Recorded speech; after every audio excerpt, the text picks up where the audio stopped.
Hello and welcome to another episode of the Weekly Wednesday Warriors, sponsored by Power Card Kings Comics in fairly dreary Port Ewing, New York. My name is Skylar Hathaway. I'm Chris Potter.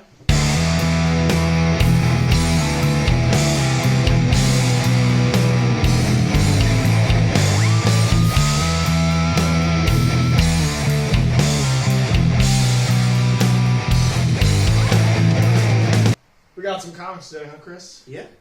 You got some more comics than I did. I got more comics than Chris does. I got some honorable mentions to get through before we even hit the main titles here. We had to sacrifice our last week for the fact that both of us are busy. Now that it's summer, we're keeping busy. We're doing fun stuff. Yeah. So from last week, the books that we missed, there were 5 of them. We hope you all managed to pick them up too because they were totally worth your time. Yeah. Top of the list over here is Titans. Mm-hmm. I have not yet read, so I can't tell you that it was great, but I'm sure it was. It was pretty good. Tom Taylor, you know. Nightwing 105, very interesting book. I know that this book is supposed to be in first person through the whole thing, and this Dan Mora cover's killing.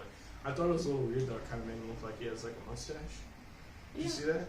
I think it's just supposed to be shading to like make. Yeah, it's just under the nose. But if you look at it, it looks like a mustache. Yeah. Maybe not the greatest technique there, Dan Mora. All right, we got World's Finest, number 17. Also more Dan Mora.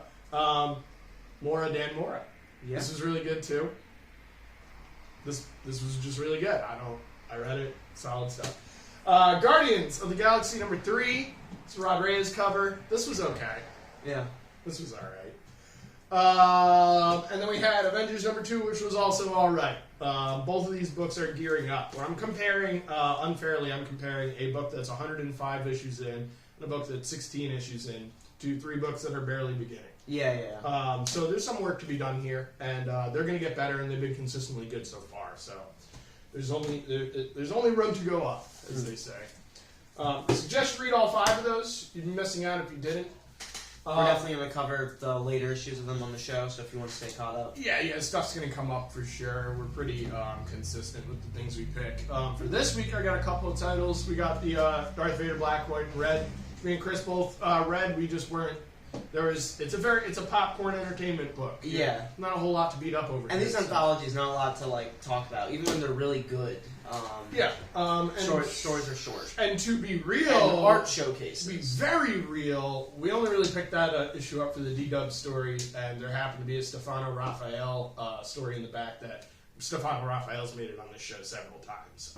So this book was worth picking up, and so was the first issue of Black, White, and Red for the Peachman Loco story. Yeah, I was sick. But this ongoing Jason Aaron stuff is not.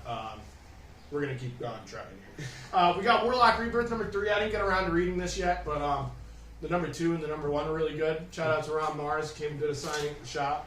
We're going to read this hopefully today. And then we got Ghost Rider number 15. I've never pulled a Ghost Rider book in my life.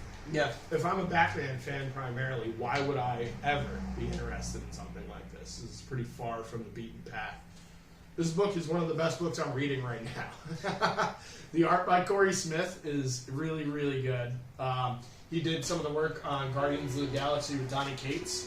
That book has now been brought to the big screen, basically. Yeah. So, books aren't ever as successful if you have a crappy artist on it. So, obviously, he did something good in that book, and he's doing a great job in Ghost Rider right now. And shouts to Benjamin Percy who's writing it, of course. You can't just give all the credit to the artist over here.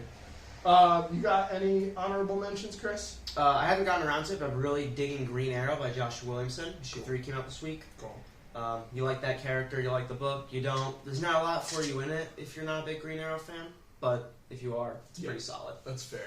And we got Night Terrors coming very soon, Weekly Wednesday Warriors, which means that me and Chris might be running out of material to be doing on a weekly basis. Not that I think we're going to dodge it entirely. Yeah. Matthew Rosenberg's writing the Joker book. That's cool. So I'm going to pick up the Joker book. It's probably, I don't think it's going to tie into anything, but it'll have the same feel.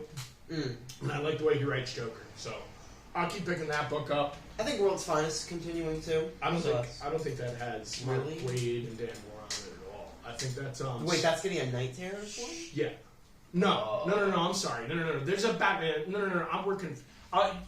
We'll find out. Maybe World's Finest will. I know for sure the Mark Waid, Dan Mora Teen Titans book is coming out during Night Terror, so Right. that we might chop up. Right, that'd be that'd be fine. I'd be willing to pull that. Dan more art on it. But chances are we're going to dodge the bulk of this stuff, and there's a lot of it. So, do you. If you want to read the Night Terror stuff, support your local nerd shop and stuff. But doesn't look that great. I don't know. Yeah. If you remember you haven't added it to your polls list. So No. That's not what I meant by I don't know. I'm just like, I don't know what they're doing. If you remember Future State, it's basically going to be 2 months like that. Yeah.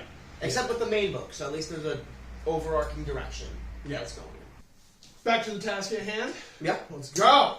What do we got this week, Chris? We're talking about Detective Comics 1073, Local Man 5. Woo! What we Good thought books. might have been the last of the Local Man stuff. Definitely is not. Not the last of the Local Man stuff. We didn't discuss order on this. I want you to choose the order here, Chris. Which book do you think was better? They're like the same, in my mind. All right, we're putting Local Man last. All right. I thought Local Man. This issue was better than the other issue of Detective Comics. Well, we got Detective Comics. We got Ram V still writing the thing. We got Ivan Heiss still killing it on the art. We got For the most part. this new dude, Sudzuka. He's okay. Very okay. He's okay. We got Danny Mickey inking Ivan Heiss. Good stuff. Brad Anderson coloring the thing. We got Dan Waters writing the backup with Stefano Raphael doing all the art duties in the back. It's a hell of a team. We got Evan Cagle on the cover. Just covers. Both got the same cover because it's the best cover. Kelly Jones did the variant. I ain't taking anything away from Kelly Jones. I just got enough of his Batman art, so I don't need to see more of that. Yeah. It's pretty And cool like stuff. this run of covers is really cool collected. Yeah, it It's plays into the operatic feeling of the whole thing. Yeah. Looks kind of old timey and stuff. Gothic, very gothic. Yeah. So we got Detective. Last issue, very last panel. Batman blows up Arkham Tower, for lack of a better name of that place. Yeah. And why did he blow up Arkham Tower? In reading the last issue, I got a little confused because I realized that Batman gave a lot of trust over to Arzin. Yeah, Arzin. Arzin was like, you could do this, or you can pull this lever. And Batman's like, I'm gonna pull the lever! Yeah. And he does, and like, there's no guarantee that Arzin's telling him the truth or anything. And he goes and falls for it and does the whole thing. Thankfully, Arzin was telling the truth. Is not your average bad guy that Batman faces, right? Right. And so the tower blows up, and Batman and Arzin are now underneath a falling building, and they need to fight because this is a goddamn superhero story, and this is how this shit works. Right. And so they continue their fight while this thing is coming down, and Batman starts to do his Batman thing, right? He's like, I saw this coming. Yeah. I had a plan for everything. I got people upstairs. I got people downstairs. I got people on towers. You're losing. We've taken down your guys. We got the ice to your werewolf. We got the blood thinners to your Venom lady. Yeah. We got all right, we didn't cover your eye lady, but we're going to do it. And then boom, eye lady shows up. Yeah. She's mass brainwashing all of Gotham. She's on the screens. She's telling everybody that Batman is the villain. Right. White Knight style. Yeah. When you read Batman for a long time, especially 1,073 issues of Detective Comics, how have they even gotten this far, right? Without telling the same story over and over and over again. And that's the trick they have. They've been telling the same story over and over again. How many times have we blown up Gotham, right? Right. Or, since No Man's Land, it's got to be at least 10 times since No Man's Land. How many times have we had Bruce defeat the Joker, or face the Riddler, or something? Ram V is trying to do something different with this run. And that's been clear, especially if you watched our past weekly Wednesday Warriors and stuff. The dude's taking this from like a standpoint of cultural richness. And he's bringing on a lot of different aspects of personalities that already exist in Batman. Right. He's developing those personalities to be even more culturally aware and stuff like that too. A lot of this story happens in the past in the Middle East and stuff, which is very different from your normal Batman stuff. So I don't know where I was going with that, but we have this brainwashing going on now, and so immediately Jim Gordon starts acting. Barbara is about to be brainwashed. Jim Gordon contacts Barbara, or maybe the other way around. No. Jim Gordon contacts Barbara to see if she's okay. Yeah. And she is, because Vigil shows up out of nowhere, or what's his name? Signal? Something. It's not Signal. It might be Vigil. No, the Vigil's the name of the group. Ah. And it's definitely not Signal, because that's Dude Yeah. Jones. There's the dude's name. I wrote down in my notes, which I totally didn't bring over here, but I will in a moment. Anyway, this dude shows up from the Vigil. Arclight. Arclight shows up from the Vigil, and he's like, we screwed up, you screwed up, we all screwed up, our last chance is Batman. But also, boom, throws like a skirmish stick at Babs' screen so she doesn't get brainwashed. Yeah. The one thing that the Vigil has done so far. And so Babs talks to Jim. Jim's like, I've been brainwashed so many times, this isn't going to work. Which is hard for me to believe. Not the part that he's been brainwashed a bunch of times. But that it just doesn't work. Yeah, I don't know. In DC continuity, you kind of have to go through some sort of like muscle trial to get your brain to not be able to be susceptible to brainwashing. Right. The only people I know that have done that kind of thing are Batman and the Bat Crew. I've even seen Superman fall to brainwashing over and over and over again. So how is a Kryptonian mind less strong than the average Gotham commissioner? Yeah. It's a little hard to swallow, but I'm going to give Ram B the pass on this because he's been killing it. So keep on moving with that. So we got a lot of players in the thing that are still not brainwashed, but most of Gotham's going to be brainwashed. The brainwashing's purpose is to drive, that's where I was going with this, is to drive people against Batman. Right. There aren't a lot of stories out there where Batman's still the bad guy. That was kind of a thing of the past. You know? They would do that, maybe in like the flashback 70s. Stories a lot. Yeah, because most of the comics weren't with Batman's, first couple of years. That was something that they did way into Batman's history. They were like, let's develop what, beginning Batman looked like. Right, year one, Mask of the Phantasm And type stories. And so that's when you see people chasing Batman as the villain. Or like in the Dark Knight movie by Chris Nolan and stuff. That kind of happens too. Right. Dark Knight Returns. And Dark Knight Rises. So all of these things, it makes for like a really interesting take on Batman that we haven't had in a while, because he's been a hero in comics for, let's say, the past 20 years, Right. outside of like the Elseworld stuff like White Knight. So this is cool. This is different. And it's easier to swallow that way. And done in a very different format too. This operatic sort of format. I don't see done in a lot of comics. No. If any. I can't think of an example off the top of my head. And I'd imagine that Ram V has a lot of opportunity to choose the artists that he's going to be working with on the book, because the people that he's choosing to work with are only carrying his message through even more. Right. I feel sorry for this Suzuka guy, because I'm sure he'd be like fine on other stuff, but the Ivan Reyes pages in here are incredible. Phenomenal. Yeah, incredible.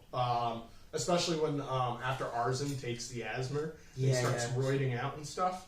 It's really beautiful work, and kudos to Brad Anderson. He's coloring the heck out of it. Nothing but like yellows and blues even, but it looks really, really good.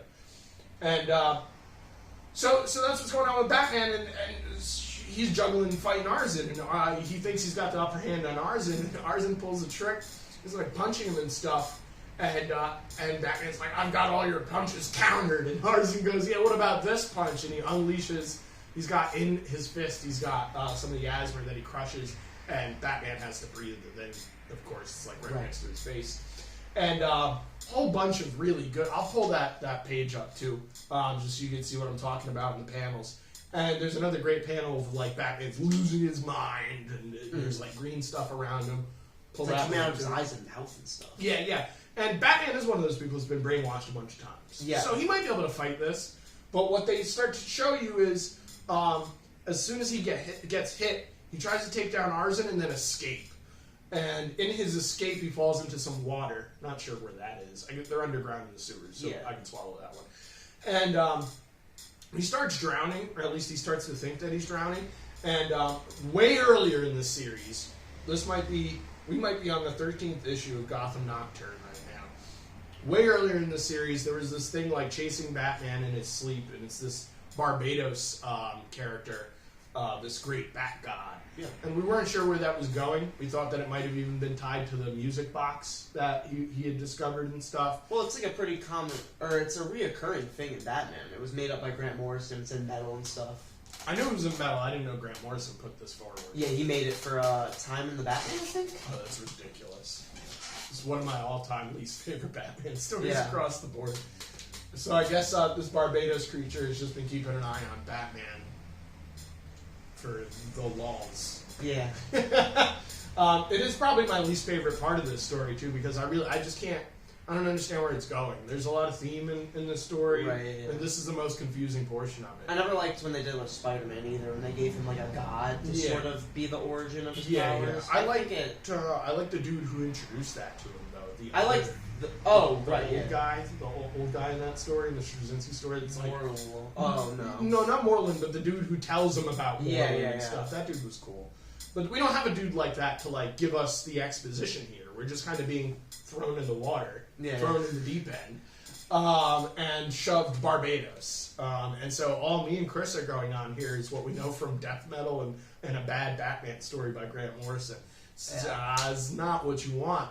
So this is what it is. Book kind of ends on that too. All the other Gotham figures, Batman's crew are up dealing with the crowd and stuff. Yeah. And Babs is trying her best to get things under control with everybody.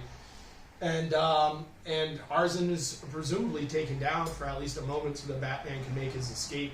And Batman's going to have a lot to catch up on once he brings back to the surface, because I don't think Montoya, Gordon, and Babs are enough to turn the tide back in Right. Batman's favor. And Batman might not be able to either, because he's barely containing the asthma with the help of this god that's like in his subconscious for whatever reason. Yeah, and Barbados makes it clear at the end of the issue that this is not going to go his way. Right. And Unless he, at the very start of the conversation, Barbados asked for like his favor, like permanently, I think. And then he's like, well, you're not going to give that to me. I can hold off this asthma, but I can't do much more unless like we're working together or something. Yeah. Barbados has some like grander machinations that Yeah, probably will extend beyond even this story. It almost seems like they're going the Zur-En-Arr direction Yeah, here, true. right? It looks like Barbados is trying to trigger something in Bruce that he's not aware is there.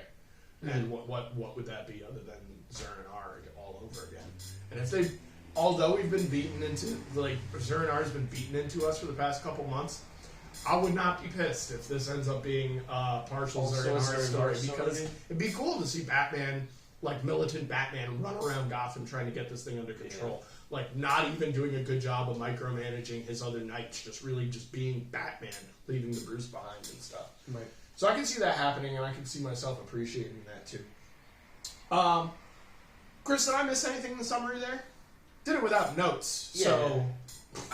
Good job. Yeah, right? Thanks. One thing I will mention, me this get is my just a notes. moment I like. Let me get my notes while you're talking. Sure. There's a really cool, when Batman and Arzen are first fighting, when Batman thinks he has the upper hand, there's a really great scene where Batman like drops that he knows his name and knows the story about his grandfather. By mistake, I think, too. Sort of, yeah. Yeah. He just calls him Arzen. Yeah. And like, I don't think it is by mistake though, because I think that's part of him. Like, he has the upper hand. He knows everything about him. This is like the thing he has on Arzen, It was unclear. and he's trying to like He's kind of losing dissuade his stuff. him too. Batman's tired. Yeah. He's been beating the heck out of him for the Oh, past for couple sure. issues. But he's trying to use this information as like a leverage to like Yeah, it could be break down it Arzen. It could be an upper He's hand. kind of like trying to tell him that in the end his father knew his quest was like for Null, like the queen's like, using him or whatever. Yeah. And then like Arzen like beats on him. Yeah. I just thought that was a really great moment. Really subverts the typical Batman dynamic. Yeah. That would usually be the point where Batman starts to win, starts to beat the villain, make the villain realize the error of their ways. Yeah. Kind of a low blow too. That Batman doesn't usually fish for. Usually he's pretty capable of taking apart the person just based on the information he's got as Batman, but he dug into being Bruce for a moment. Right. It's usually not something he pulls out unless he's facing Harvey Dent, Mm. who shows up in the book as well. Oh yeah, he's like he's locking down more or less is all we see from him. He's like wrap everything up. Yeah. Gotham's gonna be a shithole for the next couple months. Yeah. So We're hiding in the it rubble. was my favorite panel from this guy Suzuka, though. I thought he did a It was really good sweet. job on Harvey Dent, and the reason why is because it kind of looks like Leonardo Romero's work, who I'm a big fan of. But the reason why we even see Harvey as well, and a couple other characters in Gotham, like Doctor, the lady that helped unbrainwash him 4 or 5 issues ago, Doctor something, with all the like weird eyeballs on her hands and stuff. Yeah. I don't remember what the name was, but we see that doctor too, and that doctor's got some really cool lettering that's all wavy and like Alice in Wonderland. And just we're being shown these characters, and Azrael. We're being shown these characters because these are some key players. Yeah, you missed that? Yeah. Oh, I'm pulling this out. And again with them showing Azrael, I was like, ooh, more White Knight vibes. Yeah. Man. But so we got a bunch of key players that are gonna be doing something in Gotham soon. Ram V wouldn't have the artist draw Azrael for no reason, unless Azrael was gonna show up somewhere. What will be confusing for me is the last time I saw Azrael, which he had his own series, so never mind what I'm about to say. But the last time I saw Azrael was on Justice League Odyssey. Oh yeah. This is really far away from this, but Azrael had his own series recently, written by the backup writer in this book. Oh. Would not be surprised if the backup. In fact, they have to be talking because the backup writer is just writing a portion of what Ram V probably wrote anyway. So there's some communication. The Azrael book will probably tie right into this, which will be really cool. There was something that Batman said when he was fighting Arzen. He says he was talking about how Batman he manages his enemies because he knows how to predict what they're going to do, and he says that they usually have some convoluted machination, some deranged plan. Yeah. Which is definitely the case with Arzen in this case, be it that he's already brainwashed by his family or whatever. We already talked about Yvonne Heiss's really good art, his underground. He did most of the underground work, but he did have to do a couple scenes that were above ground. Mostly above ground was done by Suzuka. I think they did that on purpose to try to, keep the art separate so you know what's going on and stuff. Arzen tells Batman you cannot fathom a future for it without yourself. He's talking about Gotham. Yeah. I don't think that's true. I think there's been plenty of moments where Batman's thinking of a Gotham where he doesn't need the Batman anymore. Yeah. It's like an ongoing theme in Batman, I didn't say. It just goes to show that Arzen's truly brainwashed by the people that he's trying to please in the story. Like he says, he also says like organs have saved people in places in the past, which they haven't done. The organs have traditionally screwed up people in places in the past. All of the stuff coming out of Orgum is really just showing you that Batman's so right about this guy. And the unfortunate story is he doesn't seem like that bad of a guy. He's being controlled. Yeah. So, what else I got? Talked about the Arclight. That Arclight pretty much just gives us a bunch of context when he shows up, tells Babs what's going on. This is Ram V's use of a character to give context. I took a bunch of notes that I guess are just supposed to summarize this. I don't usually do that. But I have 2 pages of notes here because this thing was really, really long. Okay, so we'll go to the backup story now because I think that's where my notes go to now that we've beaten up the main story. You got anything to add on the main story? No. I can't compliment Yvonne Heiss enough. Backup story, quick summary, is about Arzen as a kid. He's trying to save this tree. His dad planted with him. His dad's dead, so he wants to save the tree, maybe like a tribute to his dad. Yeah. He fails. Not only does he fail, but at the end of the last issue, he gets attacked by the League of Shadows. This issue, he runs from the League of Shadows, and Shavad, his female guardian, shows up and kills 2 of the dudes. There's a dude running around in the garden still, though. They collect Arzen, they go back to the house. The Queen orders for the. Have you ever seen Spaceballs? No. There's a great scene in Spaceballs where they're like, comb the desert! They're looking for the Luke Skywalker character in Spaceballs. Yeah. And so there's a scene where they have a giant comb, and there's a bunch of like stormtrooper looking dudes, and they're just combing the Yeah, desert. yeah. Sorry, little side story there. The queen orders the garden to be combed. Yeah. And Arzin instead says, no, we can't do it. Queen's under the impression that this is Arzin's weakness. He's trying to give the ninja an opportunity to leave. Arzin goes, no. I'm going to set the whole damn thing on fire.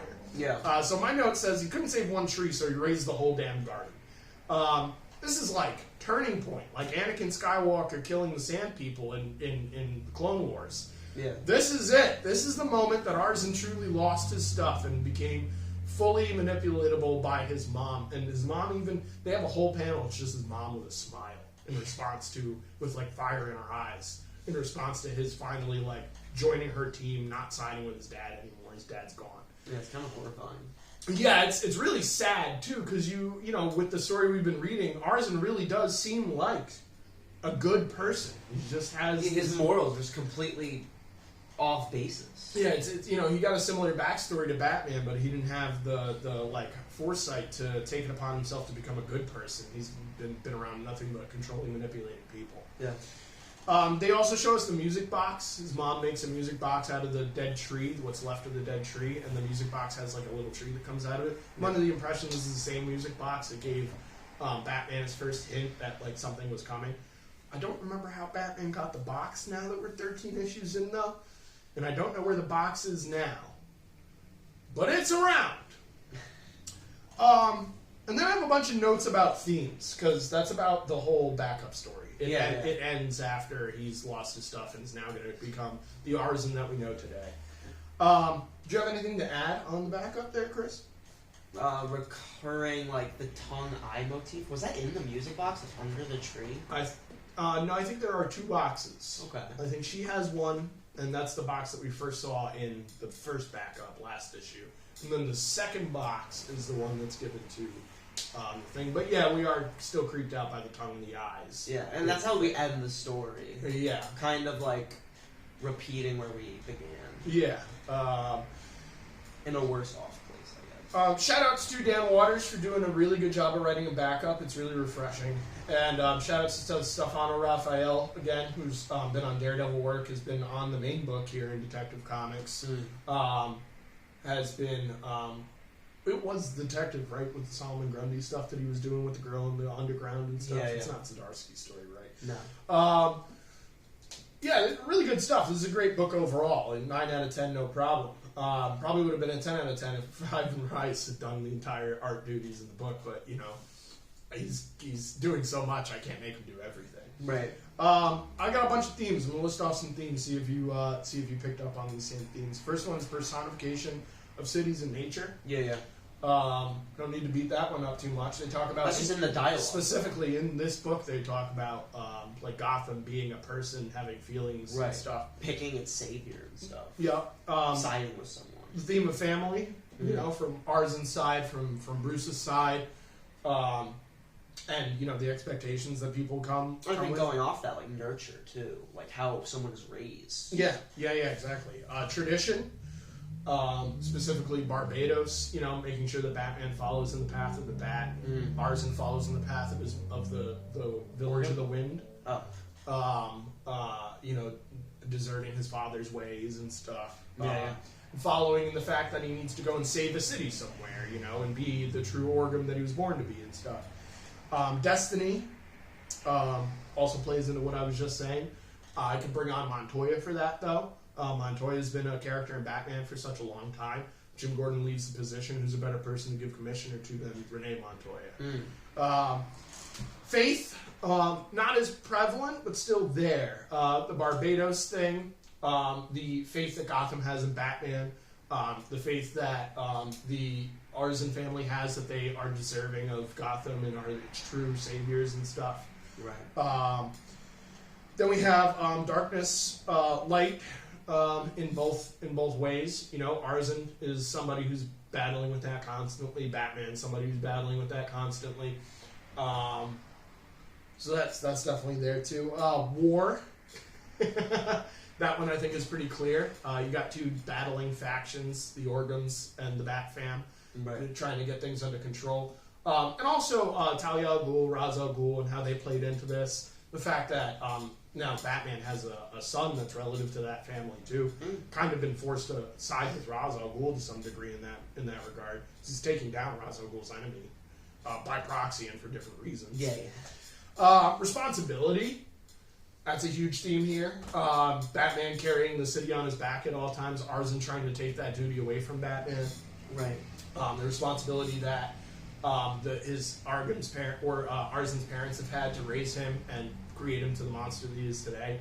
The responsibility that Babs is carrying in regards to like being her father's son, being Batman's teammate and stuff. Renee Montoya. It's a lot of responsibility to take on too. Yeah. Lineage or ancestral right. There's a word that I was trying to come up with that I still can't think of to today that was supposed to go in place of ancestral right.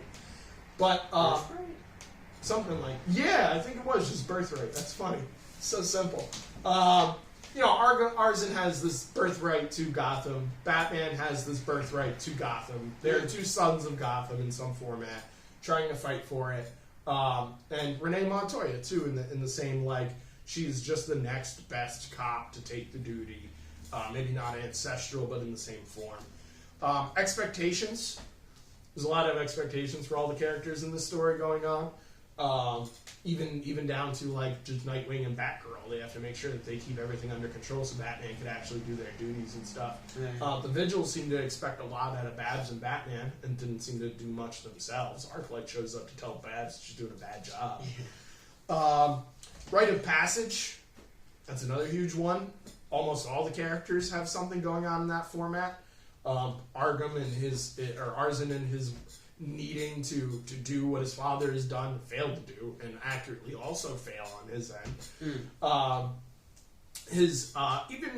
There's something going on with the mother too, and the that rock that was in the grandmother, and and that's going somewhere that plays into these themes as well. We haven't seen Vandal Savage in a couple issues. That's bound to come back around. In a way, I'm hoping it doesn't until Gotham Nocturne is over, just so we can see more Ram V Detective comics. I want this guy to keep writing this for as long as he's comfortable doing it. This is some of the best Batman stuff I've read in a long time. Right. And then my last theme is European colonization, or just people trying to take over things that they probably don't have any right to realistically, that they think that they do, but they really don't. Yeah. I just listed like 10 different themes. You got anything to add there, Chris? No, but I do think at least that like those themes are apparent. We're not reaching by saying these things. We're not looking for these. These are just things that come up while reading. It's a very rich book. You get a lot reading it every time. It takes time. That's something we've said consistently. Not in a bad way. This issue the least.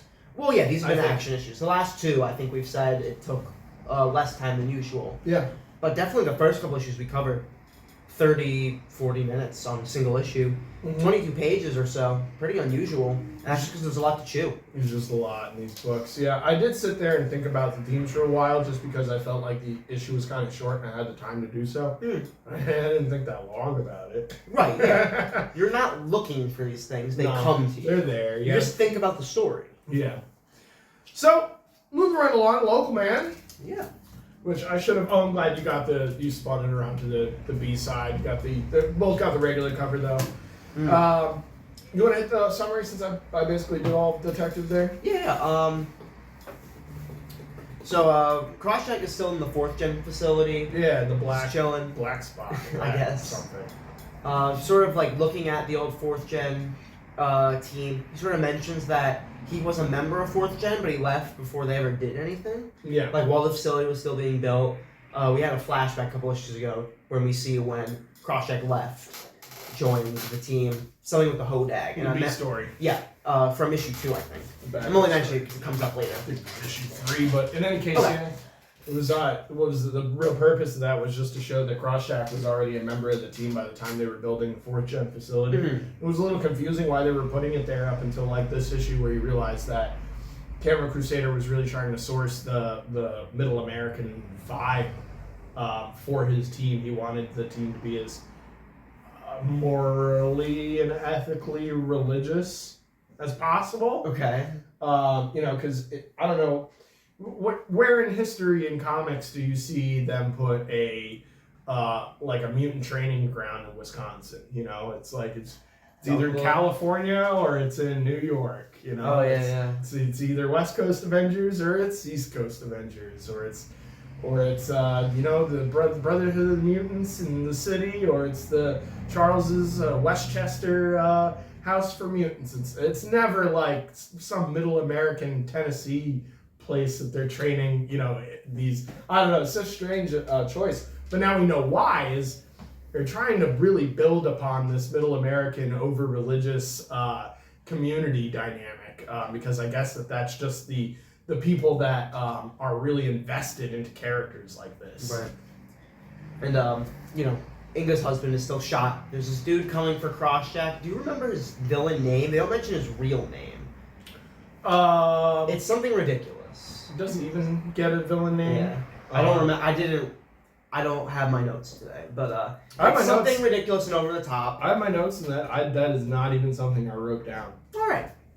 He has all the powers of these 4th Gen members. We mentioned in last issue that Kramen Crusader had like this Does he god. have all the powers? It seems like he only took the transportation ability.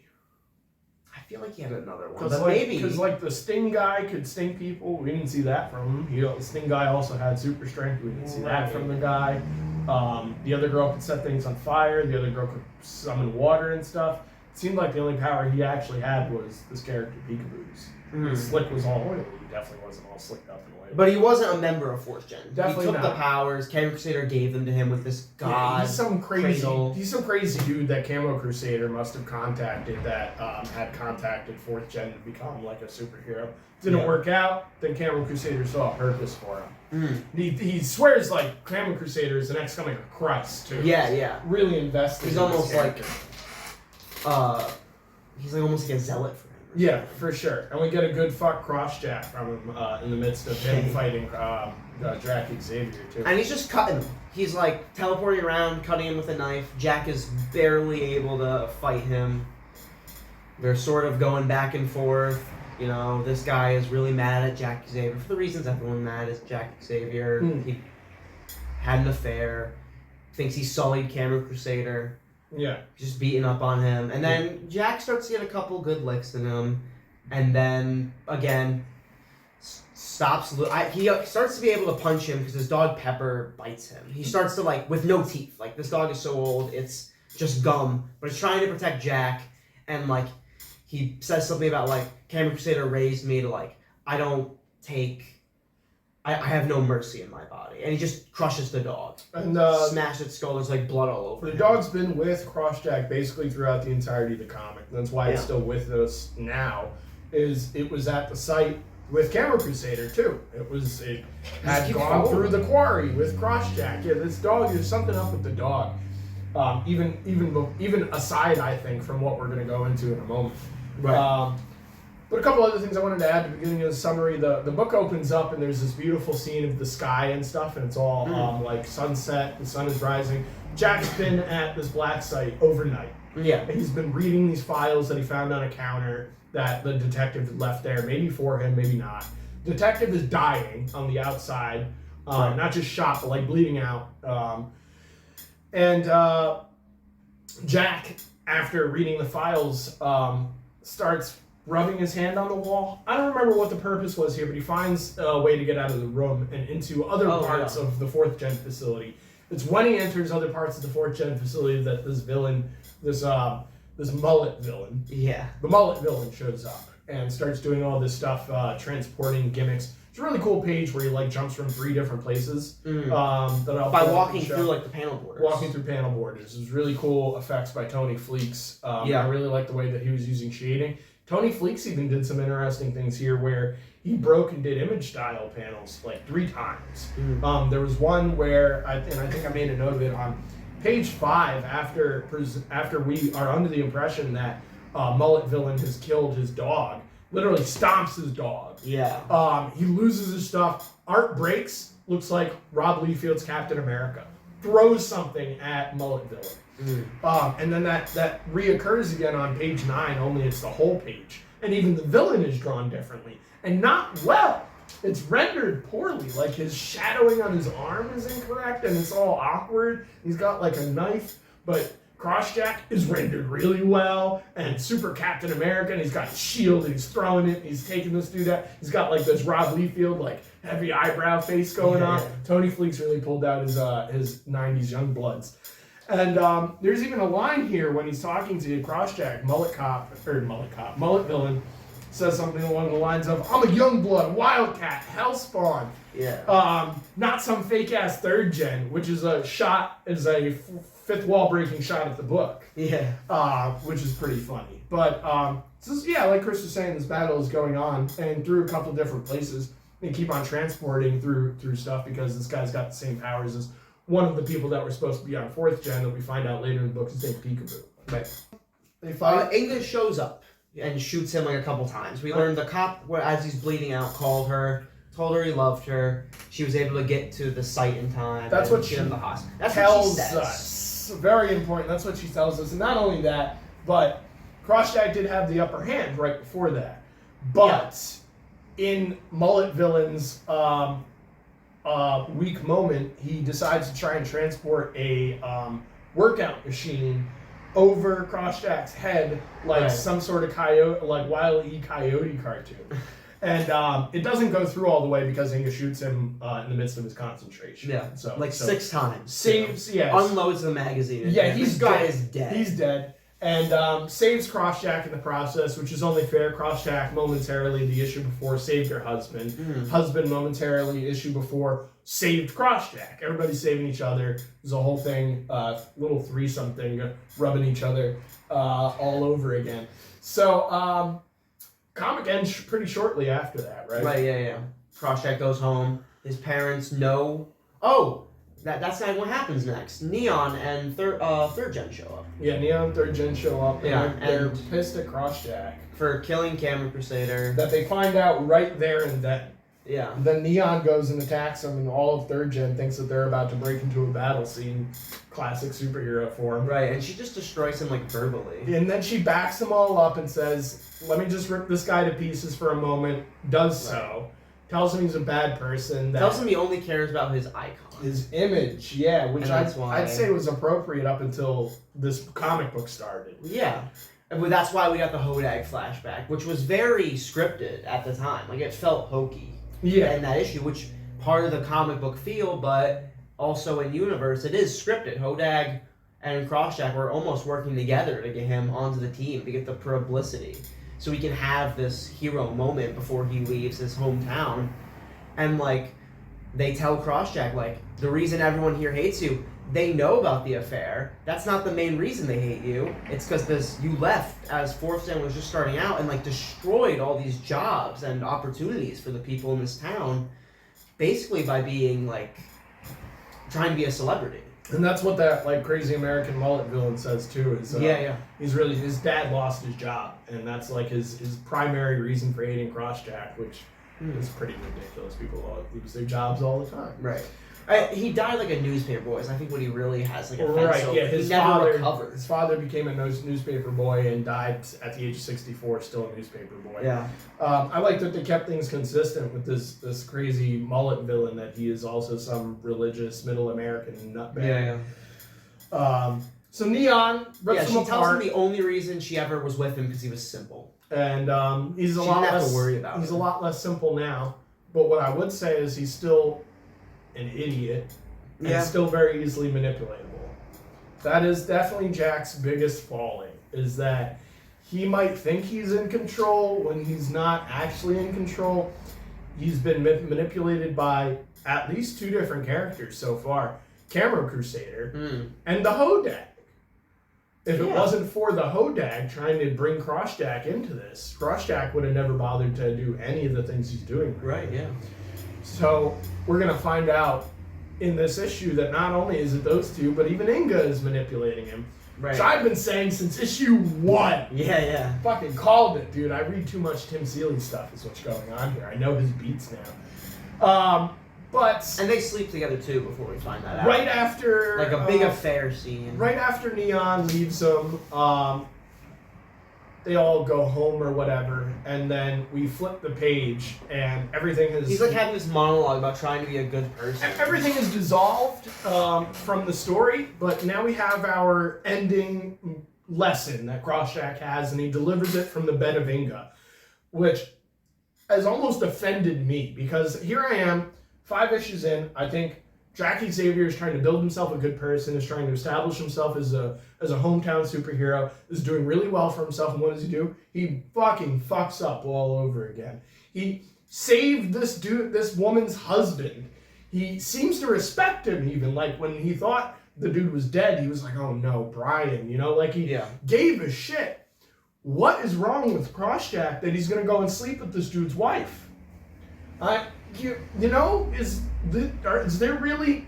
Yo, people out in Wisconsin, I need a fact check here. Is there no women out there? Or is it difficult for men to find a good pairing or something? Because I'm confused. I think he's just self-destructive. I think it's Matt Murdock syndrome. He's just as a person who destroys himself, who thinks he's doing the right thing, something tears him down, and he tears himself down lower after that. He just can't ever recover right. It's just the type of person. And what really pisses me off further than this too is Inga's got kids, right? Yeah.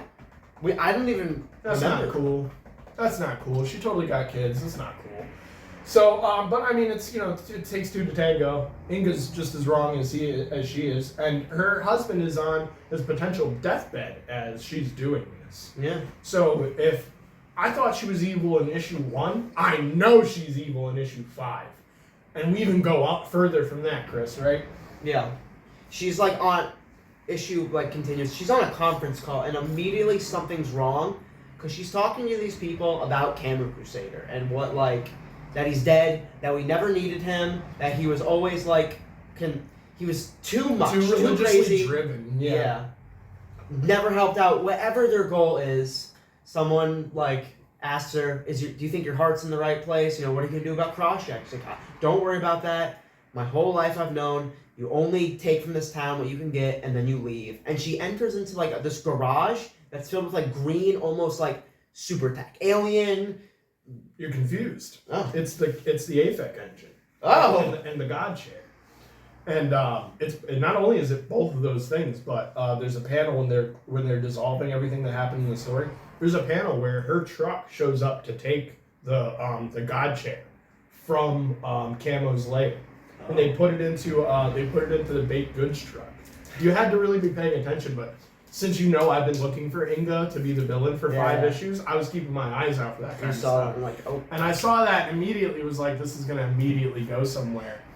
Not there. It's it's right here, top of that page. There's the baked goods truck, Inga. Inga's. They're even trying to cover up the lettering. And really subtle, really subtle. But I saw it and I was like, oh man, it's going. I didn't think that they were gonna give us that big reveal at the end though. Yeah. And that big reveal is she's been the big villain the whole time. Camo Crusader is just a lieutenant. Yeah. And that's where the book ends, at least the A story. We move on to the B story, which is another flashback, where we got Camo Crusader, and he's training all of the new 4th gen people. We got Peekaboo and King B, and Slick, and Seastress. Something like that? And this lady that can set things on fire that's got a tit window. Yeah. And this backup is kind of fun because they are doing a training thing, and Camo's kind of losing patience with them because they're having fun or playing football or something. And so Camo gets called by a political figure, and he starts to tell the political figure we got to scrap this whole mission. The political figure's like, no, this is gonna be great. The PR is gonna be great. Keep this going. We want to see where this goes. Yeah. And one of the other reasons that Camo wants to scrap it is he found out that Peekaboo and the woman with the heat powers are a lesbian couple or lovers or some sort of un-okay Bible-related relationship. Yeah. And so Camo Crusader's all pissed off and stuff. And again, this backup story is written and drawn by Tim Seeley too, which is pretty sweet. Did you read the middle blurb, the editorial thing? I did not this time. This time it was written by Tony Fleets. Oh. And it's a real easy summary. He stresses how much he loves artist writers. Yeah. He says that both him and Tim Seeley are artist writers. I didn't know that Tony Fleecs has written anything. I'm not gonna go out and check. Everybody should go out and see what Tony Fleecs has written and stuff. Right. But he says, that those people deserve a whole lot more credit than anybody else in the industry, and I have to agree. Right. Only if they're capable in both formats. And Tim Seeley definitely is. Probably Tony Fleecs is, because he's co-writing the story with Tim Seeley as well. And he really stresses how he's thrilled to see Tim Seeley have a book out there that he's writing and drawing. He's thrilled to have been sort of facilitating this opportunity for Tim Seeley to do it. Mm-hmm. And I'm thrilled to see it too, because Tim Seeley has better lines than the Suzuka guy on Detective Comics. And he's very he has a lot of variety, as we've seen in this book. He's drawing in a specific style to emulate the Image Comics of the 90s. But it's different every time too, sometimes. Yeah, it's taking different notes. Different sometimes cues, it's different Rob eras. Liefeld, sometimes it's Silvestri. He switches it up, but he's very appropriate. The man is incredibly talented. Tim Seeley is somebody in comics that if he puts a #1 out, you better pick it up. I don't care what it is. And so that's basically the A and B story. I think we summarized both those stories. We know where the comic is going. Thrilled to say this was not the last issue. I'm really stoked to keep reading this. This was just the beginning. Yeah, I hope that the story goes on for at least another 7 issues and we get a good 12-issue comic book out of this. Did you have any side notes there, Chris? I don't think so. I have a bunch of quotes that I pulled. One of them was 3rd Gen's on their way to the 4th Gen facility, and they're talking about how middle Americans are fairly incapable, and they say small town cops can't tell their ass from a hole in the ground. Yeah. That's accurate. I've had a few run-ins with small town cops and colossal idiots taking shots at Kingston Police here and the Weekly Wednesday Warrior. What else we got? What else notes I wrote down over here? I really like that Captain America. And as much as I don't like Rob Liefeld art, I think that dude does draw a pretty good Captain America. So, this is just, what is Captain America? Big ass muscle dude. Yeah. You don't need to look at his feet. Yeah. That's perfect for Rob Liefeld. That's right up the alley. You were talking about how they mentioned that that Pepper has no teeth. Teeth were drawn in every panel. Did you pick up on that? Yeah. That was the only oversight in all 5 issues that I've noticed. I have a habit of noticing oversights, though. That was a real line, though. I wasn't making that up. No, he says it. The mullet villain says it. Yeah, but, the teeth are there in every panel. Maybe... They're white. In a dog's mouth, gums are not white. I think the only thing we forgot, by the way, Pepper, clones herself or something? Because Pepper dies, but she goes in some machine. The dog's invincible.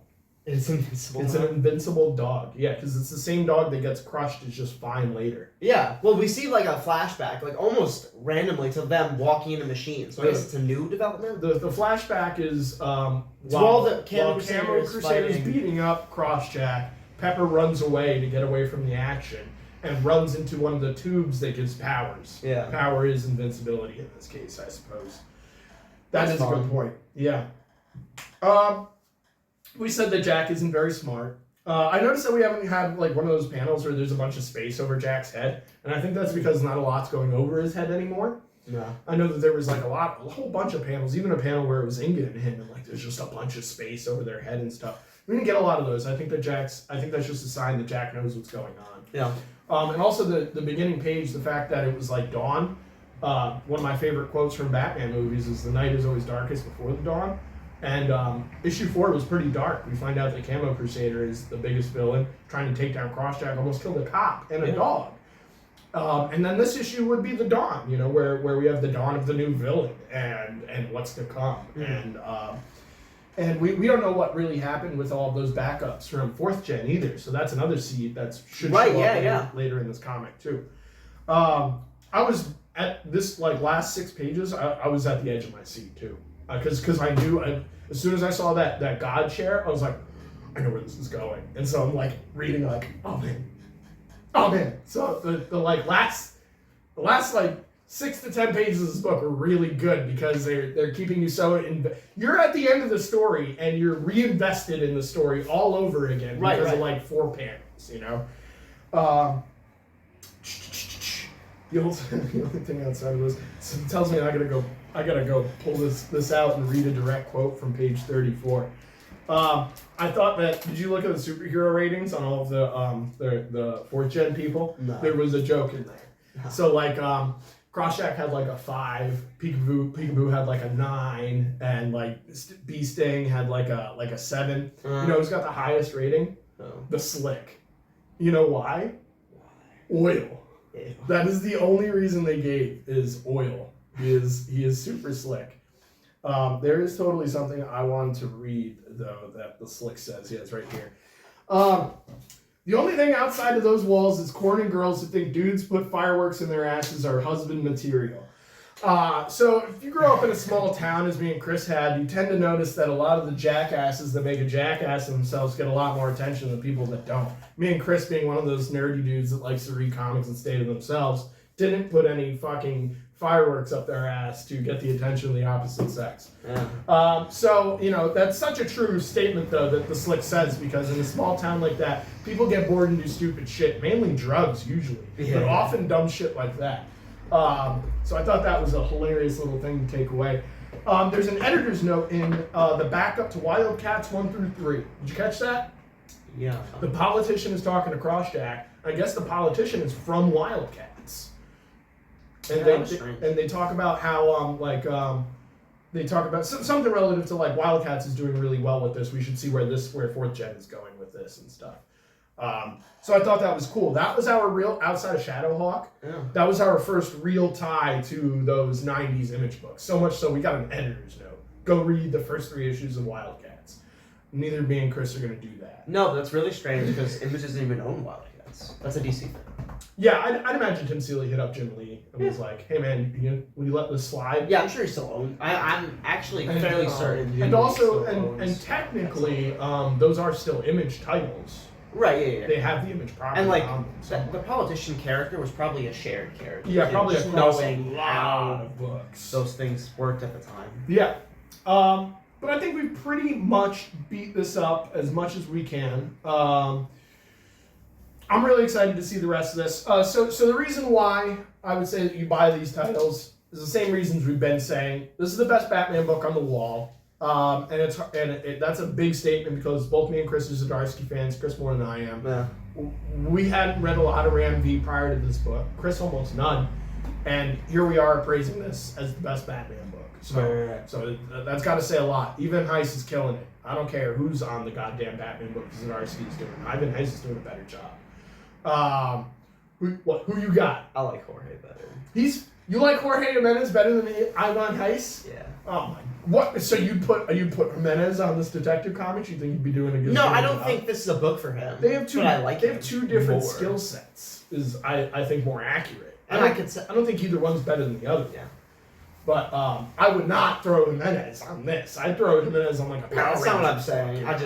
He's good for the big bouncy like big moments, character driven, big bodies. He's good at drawing people and stuff. Yeah. Well, But you want darkness, you want shadow, you want no, do crass you remember all that action. cool shit in the beginning of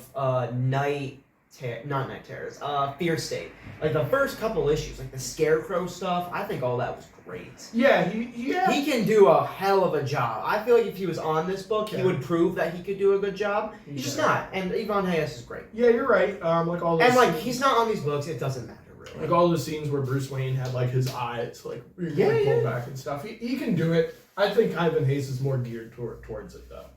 Because he works in it. He works in real. Yeah. There's a bottle in front of Ivan Hayes. That's for sure. And you're saying that Jimenez probably works He's on digital exclusively? Oh, you can tell. He uses so many different textures. You're like, either this page took him like a whole day every time, or he's doing it digitally. I Has a brush. thought maybe the Scarecrow stuff he might have actually done.